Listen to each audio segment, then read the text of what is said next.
اللہ اکبر۔ اور پھر اللہ رب العزت نے ایسی تفسیر لکھوائی کہ جس نے مقدمین اور مؤخرین کو اولین و آخرین کی تفاسیر میں اپنا ایک بے نظیر مقام قائم فرمایا۔ اللہ اکبر کبیرہ۔ جب نام رکھنے کا وقت آیا تو فرماتے مجھے سمجھ نہیں آیا کہ میں نام کیا رکھوں، تو اس وقت کے وزیر اعظم علی پاشا نام تھا، وہ آئے اور پوچھا سنا تفسیر لکھی ہے؟ میں نے بتایا ہاں۔ کہا کیا نام رکھا ہے؟ کہا میں سوچ رہا ہوں، نام تک رکھا نہیں۔ تو پوچھا اچھا کیا تفسیر لکھی ہے، کیسے لکھی ہے، کس انداز میں لکھی ہے، سارا کچھ۔ تو انہوں نے کہا فَسَمَّاهُ عَلَى الْفَوْرِ، فوراً اس کا نام رکھا روح المعانی فی تفسیر القرآن الکریم وسبع المثانی۔ اور کہتے ہیں مجھے اس کا نام، اس سے اچھا نام اور کوئی نہیں ہو سکتا، تو مجھے بڑا پسند آیا۔ بہرحال بہت سارے حضرات نے، علامہ بغوی رحمہ اللہ نے تفسیر لکھی، مدارک التنزیل ہے، اور قیمتی تفاسیر میں ہے، احکام القرآن ابو بکر جساس رازی رحمہ اللہ کی ہے، جواہر القرآن ہے، تفسیر ابو سعود عماد الدین ابو سعود کی ہے، روح البیان اسماعیل حقی رحمہ اللہ کی ہے، اور غرائب التنزیل و عجائب التاویل کے نام سے محمد ابن محمود کرمانی کی ہے، تفسیر القرآن عبد الرزاق اصفہانی رحمہ اللہ کی ہے، امام بخاری رحمہ اللہ کے استاذ ہیں، فتح القدیر کے نام سے محمد ابن علی الشوکانی کی ہے، تفسیر ناصری ابن المنیر کی ہے۔ یہ تفسیر ناصری بڑی عجیب تفسیر ہے، اللہ اکبر۔ یہ علامہ ابن المنیر رحمہ اللہ کو ایک بیماری تھی، اس کو سکتے کی بیماری کہتے ہیں۔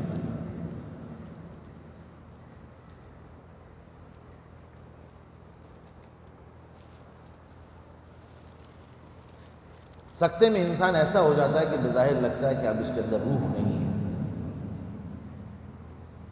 اور اس کے علاج کے اندر ایک علاج یہ ہے کہ ایسی جگہ پر انسان کو رکھا جائے کہ جہاں ہوا بالکل بند ہو۔ بہرحال ان کو سکتہ ہوا، لوگوں نے ان کو مردہ تصور کیا، غسل دیا، جنازہ پڑھا اور دفن کر کے آ گئے۔ جب کافی دیر گزری اور ان کا سکتہ ٹوٹا، ہوش آیا، اٹھنے لگے تو ایک دم سر پہ کچھ لگا، دائیں بائیں محسوس کیا تو پتہ چلا کہ میں تو قبر میں پہنچ چکا ہوں۔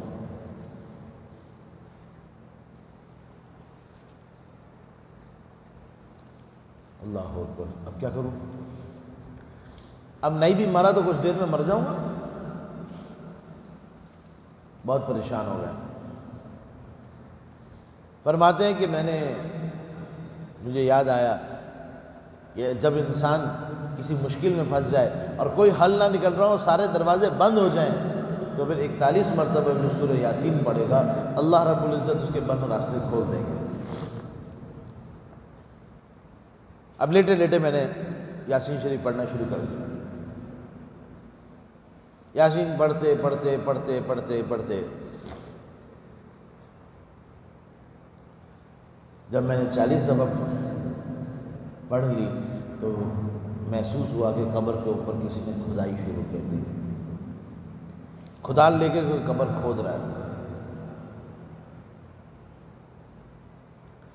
41ویں دفعہ جب میں نے ختم کی تو قبر کے اندر ایک چھوٹا سا سوراخ ہو گیا۔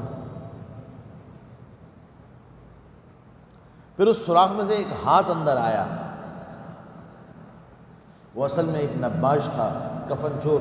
پرانے زمانے میں کپڑے کی فیکٹریاں وغیرہ نہیں ہوتی تھی، ہاتھوں سے کپڑے بنتے تھے، کپڑا بہت مہنگا ہوتا تھا، تو کفن چور ہوتے تھے جو تازی قبر سے کفن نکال کے لے جاتے تھے، پھر بازار میں اس کو بیچتے تھے، مہنگا کپڑا ہوتا تھا۔ تو کوئی کفن چور آیا اور اس نے کفن چوری کرنے کے لیے ہاتھ ڈالا. کہتے میں نے اس کو بتانے کے لیے کہ میں زندہ ہوں، میں نے اس کا ہاتھ پکڑا تو اس نے ایک چیخ ماری، ہاتھ باہر نکلا اور مر گیا. کیونکہ آج تک کبھی کسی مردے نے اس کا ہاتھ پکڑا نہیں تھا. میں تو بہت ڈر گیا کہ مجھے دیکھ کے لوگ مرنا شروع ہو جائیں گے تو بڑی مشکل ہو جائے گی. بڑی مشکل سے اس سوراخ کو بڑا کیا اور محنت مشقت سے باہر نکلے. رات ہو رہی تھی. اسی کفن سے تہبند بنایا اور اوپر چادر بنا کے اوڑھا اور اپنے علاقے کی جامع مسجد کے پاس فجر کی اذان سے پہلے جا کے اعلان کیا، لوگوں میں ناصر الدین ابن المنیر ہوں، تم مجھے سکتہ ہو گیا تھا، تم مجھے مردہ سمجھ کے دفنا کے آئے، میں زندہ ہوں، میں مرا نہیں ہوں، مجھ سے ڈرو مت. اعلان کرتے رہے. فجر کی نماز میں لوگ آئے، تم لوگوں نے کوئی اعلان سنا؟ کہا ہم نے سنا. کہہ رہے ہیں میں ناصر الدین ابن المنیر ہوں، میں مرا نہیں تھا، تم لوگ مردہ سمجھ کے مجھے دفن کر کے آئے ہو، خدا کے لیے میں زندہ ہوں، ڈرو نہیں مجھ سے.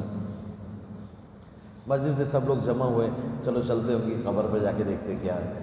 دیکھا قبر کھلی ہوئی ہے، ساتھ قریب میں بیٹھے ہوئے نماز پڑھ کے ذکر کر رہے ہیں. لوگوں نے کہا کیا ہوا؟ کہا بھائی مجھے تو سکتہ ہوا تھا، تم لوگوں نے تو مجھے دفنا دیا، اور یہ چور جو ہے نا جو مرا پڑا ہے اس کو دفن کرو اب اس میں.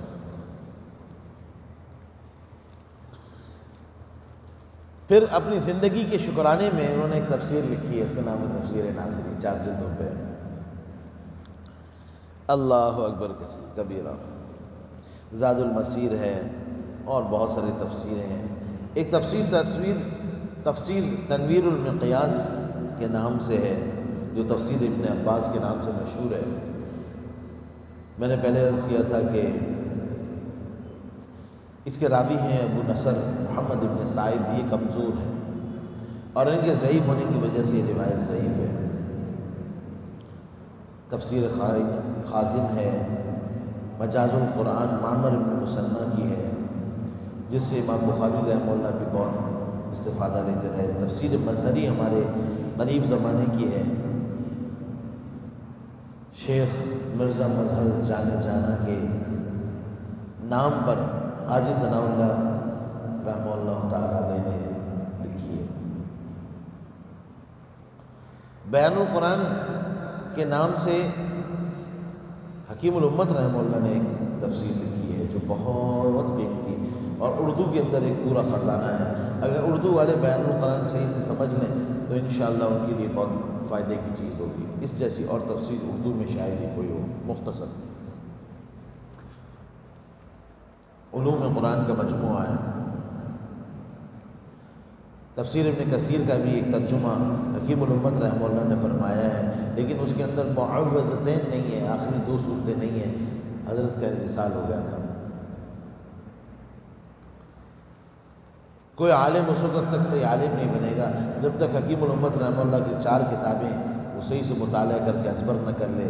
نمبر 1 اصلاح انقلاب امت، نمبر 2 بوادر النوادر، نمبر 3 بیان القرآن اور التکشف عن مہمات التصوف. یہ 4 کتابیں طالب علم کے پاس، عالم کے پاس ہونی چاہیے اور وقت مطالعہ ہونی چاہیے. ہندوستان کے اندر ایسی 4 کتابیں نہیں.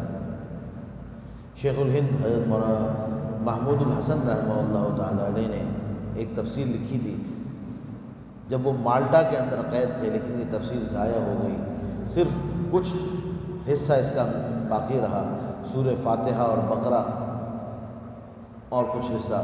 اس کو مکمل کیا حضرت مولانا شبیر احمد عثمانی رحمہ اللہ نے، جس کو آج کل کہتے ہیں تفسیر عثمانی. اصل میں تفسیر شیخ الہند ہے، اپنے شیخ کی انہوں نے تفسیر مکمل کی تھی. وہ فرماتے ہیں یہ تو میں اپنے شیخ کے لیے لکھ رہا ہوں، موقع ملا تو کبھی میں اپنی تفسیر لکھوں گا. پہلے عرض کیا تھا شاہ عبدالعزیز رحمہ اللہ نے تفسیر عزیزی لکھی ہے اور اس کے بارے میں تفصیلی کلام پہلے ہو گیا. اردو کے اندر بھی بہت سے تراجم ہوئے اور عجمی تفاسیر بھی بہت ساری ہیں. میں مختصر کرتا جاؤں گا اب بات. تفسیرات احمدیہ ہے، فتح الرحمن ہے، بلغت الحیران ہے، اور اس کے علاوہ ابن قیم رحمہ اللہ کی 2 بڑی تفاسیر ہیں. اور شیخ احمد بن نصر اللہ علیہ الزاہد کی تفسیر زاہدی ہے، جو عجمی تفسیر میں موجودہ تفاسیر میں سب سے پہلی تفسیر کہلاتی ہے۔ شیخ محمد نوح لطف اللہ حالانی کی ایک تفسیر ہے، یہ حالہ جو سندھ میں، ان کی بھی ایک بہت بڑی تفسیر ہے۔ اورنگزیب عالمگیر رحمہ اللہ تعالیٰ علیہ کی بیٹی زیب النساء گزری ہیں، انہوں نے ایک تفسیر لکھی، اس کا نام ہے زیب النساء کی تفسیر ہے زیب التفاسیر۔ یہ تھی تو بادشاہ کی بیٹی، لیکن بڑی عابد زاہد اور بہت بڑی عالمہ تھی، اور فرماتی تھی بادشاہ کی بیٹی ہونے کا بس ایک فائدہ ہوا کہ دنیا کے طول و عرض میں جو بھی کتاب حاصل کرنا چاہتی ہوں وہ آرام سے مل جاتی ہے۔ بادشاہ سونے بھر بھر کے دیتے ہیں اور بادشاہ سلامت کتاب منگوا دیتے ہیں۔ ایک شخص کے پاس ایک کتاب تھی، وہ دے نہیں رہا تھا، بادشاہ نے گھوڑا سونے سے لدوا کر بھیجا، اس نے کتاب دی، چند دنوں میں اس کتاب کی ایک نقل تیار کر کے وہ کتاب واپس دے دی گئی۔ اللہ اکبر کبیرہ۔ ان کا شاعرہ بھی بہت اچھی تھی، ان کا دیوان ہے، اس کا نام ہے دیوان مخفی۔ اللہ اکبر۔ وہ کہتی ہیں دختر شاہم ولیکن فقر با وردہ، بادشاہ کی بیٹی ہوں لیکن میں نے فقر اپنے اوپر اختیار کیا ہوا ہے۔ زیب و زینت بس ہمیں من نام من زیب النساء، بس میری زیب و زینت یہی ہے، اتنی ہے کہ میرا نام زیب النساء ہے۔ بہترین ان کا کلام ہے دیوان مخفی۔ ایران کا ایک شاعر آیا اور اس نے کہا میں دیوان مخفی کی جو شاعرہ ہے اس سے ملنا چاہتا ہوں، تو انہوں نے ملنے سے انکار کر دیا، اور شعر کا در سخن مخفی شدم چبو گل در برگ گل، میں اپنے کلام میں ایسی ہی پوشیدہ ہوں جیسے پھول کی خوشبو پھول میں ہوتی ہے، محسوس تو ہوتی ہے نظر نہیں آتی۔ ہر کے دیدن میل دارد در سخن بیند مرا، جو کوئی مجھ سے ملنا چاہے بس میرا کلام دیکھ لے۔ اورنگزیب عالمگیر رحمہ اللہ نے جو کتاب لکھوائی عالمگیری، تو بی بی صاحبہ بھی اس کو روزانہ دیکھتی تھی، اور اگر کوئی چیز قابل اشکال ہو تو لکھ کے بھیج دیتی تھی کہ یہ مسئلہ جو ہے وہ مزید تحقیق طلب ہے۔ اللہ اکبر کبیرہ۔ اسلام میں بہت اعلیٰ خواتین گزری ہیں۔ عبد الرحمن جامی رحمہ اللہ تعالی علیہ نے ایک کتاب لکھی ہے، اس کا نام ہے نفحات الانس۔ نفحات الانس کے اندر 444 اولیاء اللہ کا ذکر ہے، اسی میں شیخ سعدی رحمہ اللہ کا ذکر ہے۔ کہتے ہیں ایک بزرگ رات کو اٹھے، تہجد کے وقت میں دیکھا آسمان سے انوارات آ رہے ہیں اور ایک گھر کی طرف جا رہے ہیں، چل پڑے دیکھنے کے یہ انوارات جا کہاں سے رہے۔ چلتے چلتے جب قریب پہنچے تو دیکھا وہ تو شیخ سعدی کا گھر ہے۔ قریب چلے گئے، اندر سے کچھ آواز آ رہی تھی، کان لگا کے سنا تو شیخ سعدی رحمہ اللہ اپنا ایک شعر پڑھ رہے تھے، برگ درختان سبز در نظر ہوشیار، ہر برقش دفتری معرفت کردگار۔ برگ درختان سبز، یہ جو درختوں کے ہرے پتے ہیں، در نظر ہوشیار، ایک عام ہوشیار آدمی کی نظر میں، ہر ورقش دفتری، یہ ہر پتا ایک پورا دفتر ہے، معرفت کردگار، اللہ رب العزت کو سمجھنے کے لیے۔ کیسے ایک ننھا پتا نکلتا ہے، انسان بھی کیسے چھوٹا سا پیدا ہوتا ہے، پھر وہ آہستہ آہستہ بڑھتا ہے، تناور ہوتا جاتا ہے، پھر پورا کھل جاتا ہے، پھر کچھ عرصہ کھلا رہتا ہے، پھر اس کے حاشیے اور کنارے آہستہ آہستہ پیلے ہونا شروع ہو جاتے ہیں، پیلاہٹ بڑھتی جاتی ہے، بڑھتے بڑھتے پورا پتا پیلا ہوتا ہے، پھر سوکھنا شروع ہوتا ہے، ایک دن درخت سے ٹوٹ کر زمین پہ گر جاتا ہے، پھر کچھ ہی دنوں اور لمحوں کے بعد وہ ریزہ ریزہ ہو کر مٹی میں مل کر خاک ختم ہو جاتا ہے۔ یہ روزانہ چڑھتا ہوا سورج پہلے ہلکی سی شعاؤں کے ساتھ ہوتا ہے، انسان اس کو اپنی آنکھیں ملا کے دیکھ سکتا ہے، پھر نکلتا جاتا ہے اور اپنے جوبن میں آتا ہے اور تیز گرم ہو جاتا ہے، پھر اس کی طرف آنکھیں ملا کر دیکھنا انسان کے بس کی بات نہیں ہوتی، پھر یہ آہستہ آہستہ غروب کی طرف مائل ہوتا ہے، روشنیاں کم ہو جاتی ہیں، اور ایک وقت آتا ہے کہ انسان اس کو نگاہوں سے دیکھ سکتا ہے، اور پھر وقت آتا ہے کہ وہ غروب ہو کر ختم ہو جاتا ہے۔ اے انسان، تیرا بھی ایسا ہی حال ہے، تم بھی ایسے عروج و زوال کے شکار ہو۔ اللہ اکبر کبیرہ۔ تو 444 اولیاء اللہ کا ذکر کیا اور بس کتاب مکمل کی، خواب میں رابعہ بصری آ گئی۔ عبد الرحمن جامی سے کہا، اچھا صرف مردوں کا ذکر کیا، ہمارا کوئی ذکر نہیں ہے، عورتوں کا کوئی ذکر نہیں ہے اس کے اندر۔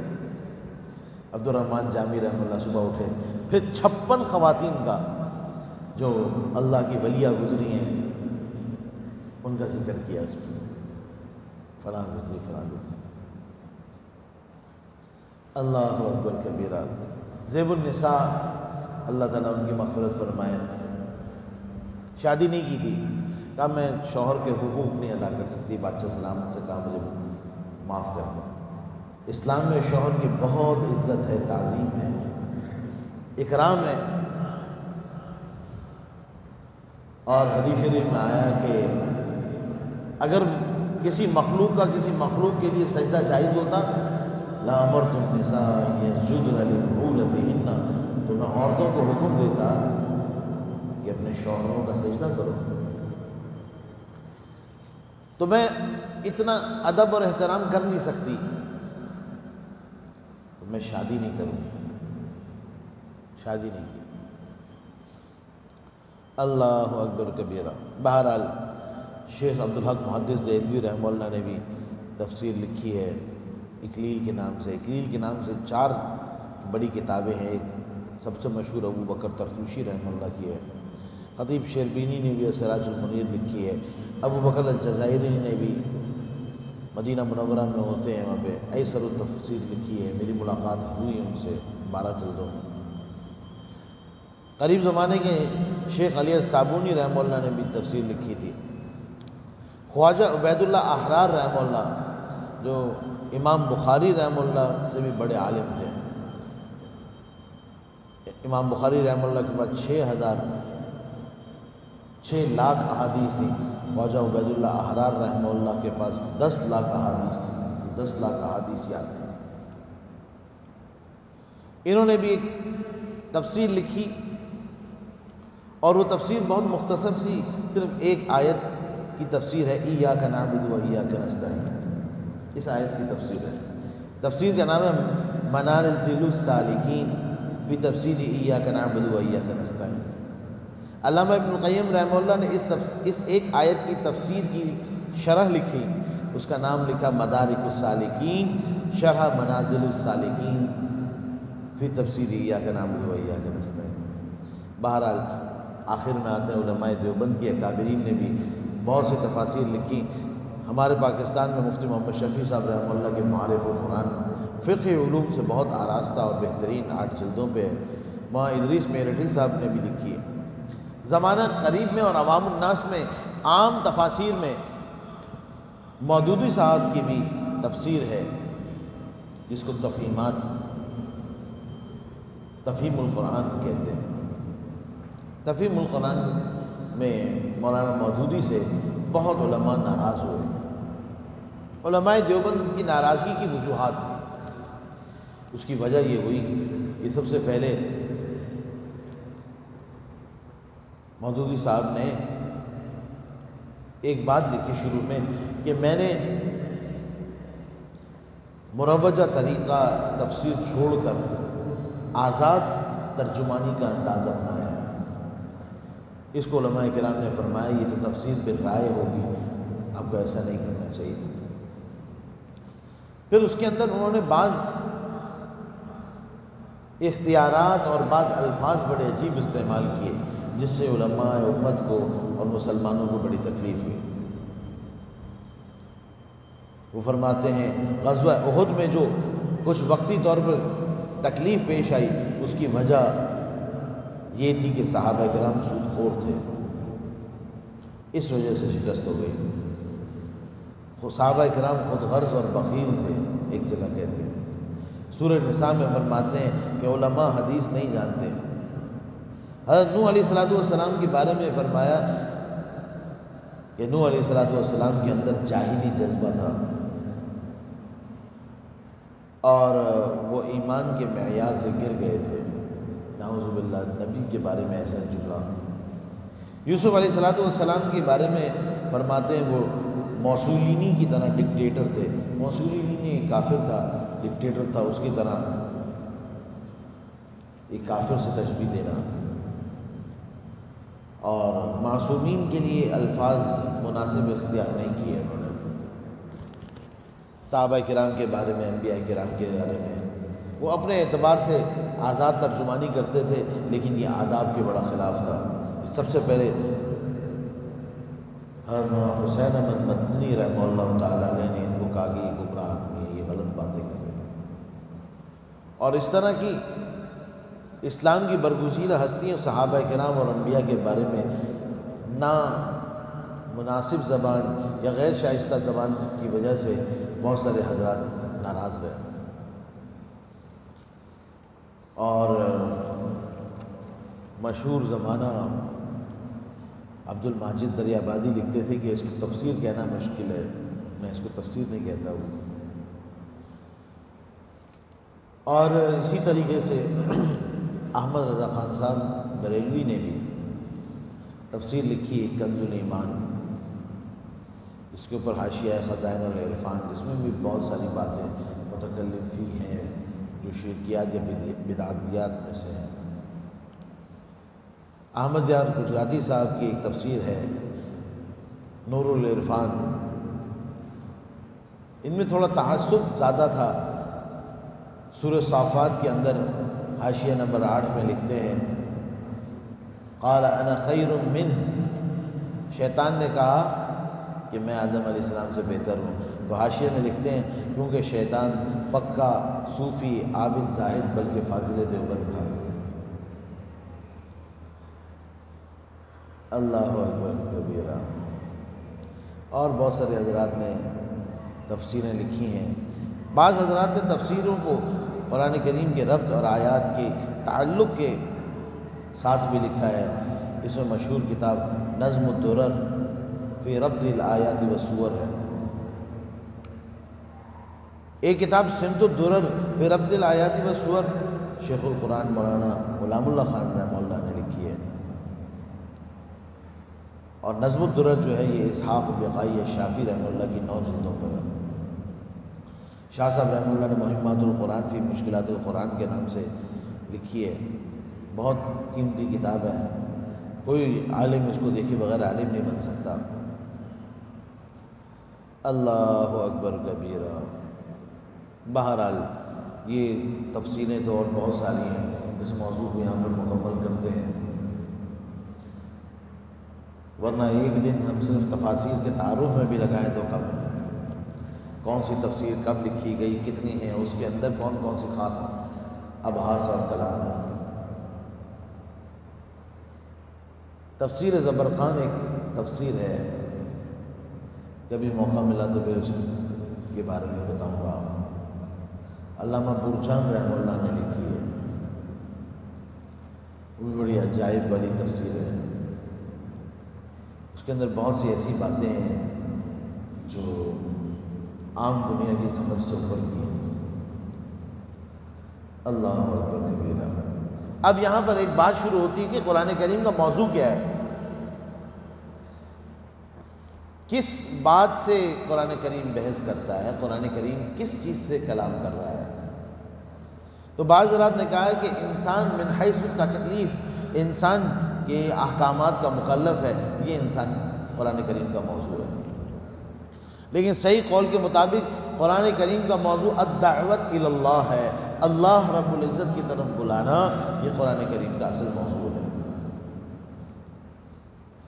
اور قرآن کریم کئی علوم سے بحث کرتا ہے، کس کس قسم کی باتیں قرآن کریم میں ہیں، تو مشہور قول کے مطابق قرآن کریم میں یا تو احکامات سے متعلق آیات ہیں، الہیات سے اللہ رب العزت کے احکامات، اللہ تعالیٰ کی الہیات کے بارے میں ہے، رسالت کے پیغمبر علیہ السلام کی رسالت کے بارے میں، بعث بعد الموت، دوبارہ زندہ ہونے سے متعلق ہیں، اور پھر سزا اور جزا سے متعلق یہ 6 چیزیں قرآن کریم میں بیان ہوئی، احکام، الہیات، رسالت 3، بعث بعد الموت، سزا، جزا، برے اعمال کرنے والے کو سزا، نیک اعمال کرنے والے کو اچھا بدلہ، اس کو جزا کہتے ہیں۔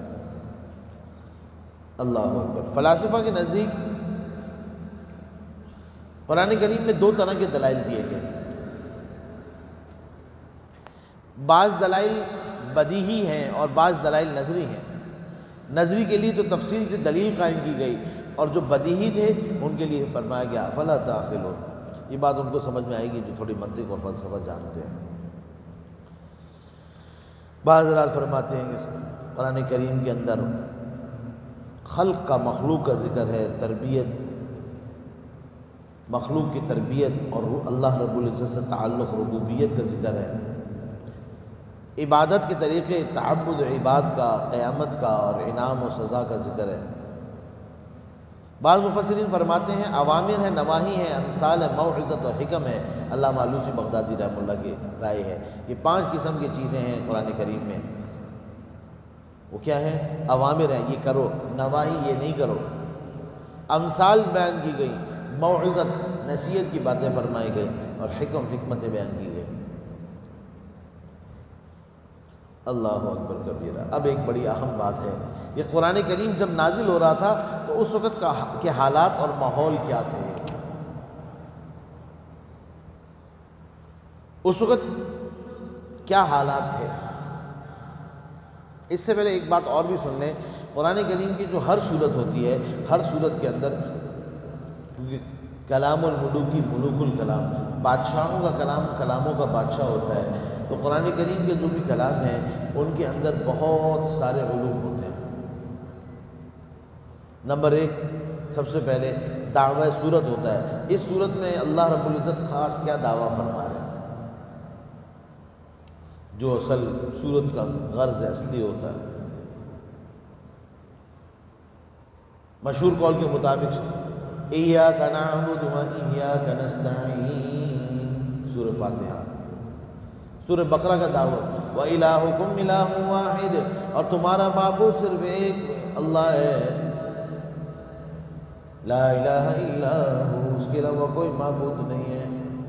اور یہی پھر دعویٰ آگے اللہ لا الہ الا هو الحی القیوم، توحید کا دعویٰ سورہ بقرہ کا دعویٰ ہے۔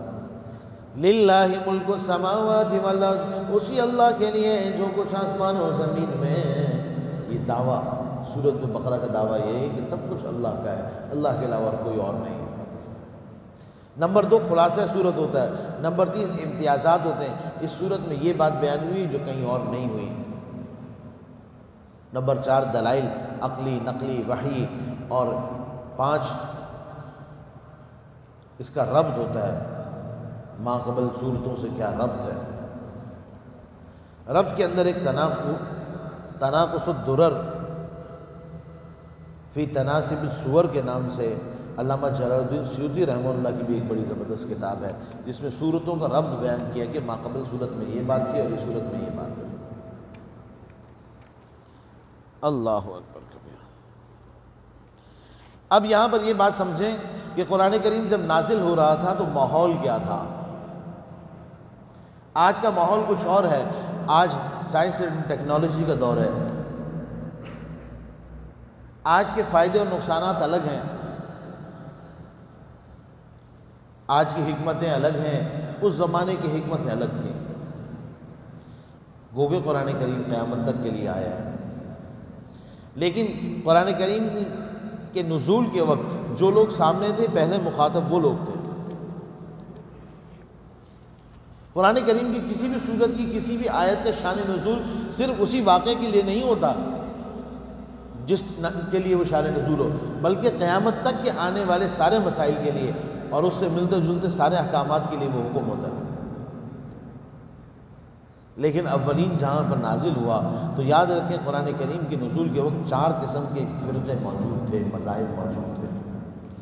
2 آسمانی یا کتابی لوگ تھے، یہود اور نصارہ، عیسائی اور یہودی، اور 2 مشرکین اور کفار۔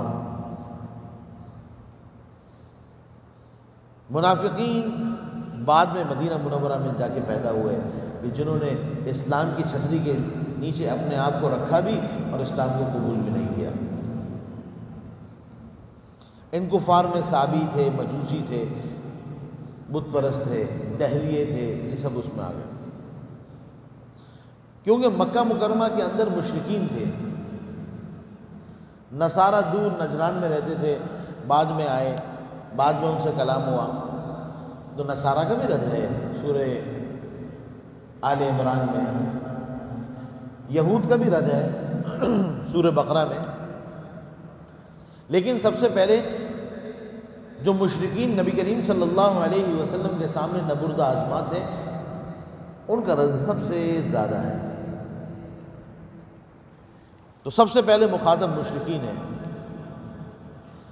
مشرکین بھی 4 قسم کے ہوا کرتے تھے، سارے مشرکین ایک جیسے نہیں ہوتے تھے، اور مشرکین بھی الگ الگ طریقوں سے شرک کرنے والے تھے۔ مشرکین بالکواکب تھے، ستارہ پرست مشرک تھے جو ستاروں کو پوجتے تھے۔ پھر مشرکین بالجن تھے جو جنات کی پرستش کرتے تھے۔ مشرکین بالملائکہ، فرشتوں کو اللہ کی بیٹیاں مانتے اور فرشتوں کو پکارا کرتے اور فرشتوں کی عبادت کیا کرتے تھے۔ اور چوتھے مشرکین بے عباد اللہ الصالحین، اللہ کے نیک بندوں کے، اللہ کے نیک صالح بندوں کی پرستش کرنے والے تھے۔ دنیا میں شرک شیطان کا نہیں ہوا، فرعون اور نمرود کے لوگوں نے بعد میں بت بنا کے بت پرستیاں نہیں کی، اس کے ظلم و جبر اور اس کے زمانے میں تو ہوئی، بعد میں نہیں ہوئی۔ لیکن نیک لوگوں کی عبادت، محبت جب حد سے بڑھتی ہے تو اپنے عدل کا پیمانہ کھو دیتی ہے۔ وہی ہوا، لوگوں نے زیادہ محبت شروع کی، محبت میں حد سے بڑھے اور سجدے شروع کر دیے۔ اللہ اکبر کبیرہ۔ اور شرک کی اصل وجہ جو ہے وہ الجہل بالمصالح الشرعیہ، شریعت کی مصلحتوں کو نہ سمجھنا ہے اور نہ جاننا ہے، یا التعدی والتجاوز عن الحدود الشرعیہ، شریعت نے جہاں تک حد رکھی ہے اس سے آگے بڑھنا۔ مثلا ایک استاذ ہے جو علم سکھا رہا ہے، جو قرآن کریم بتا رہا ہے، جو اللہ سے راستہ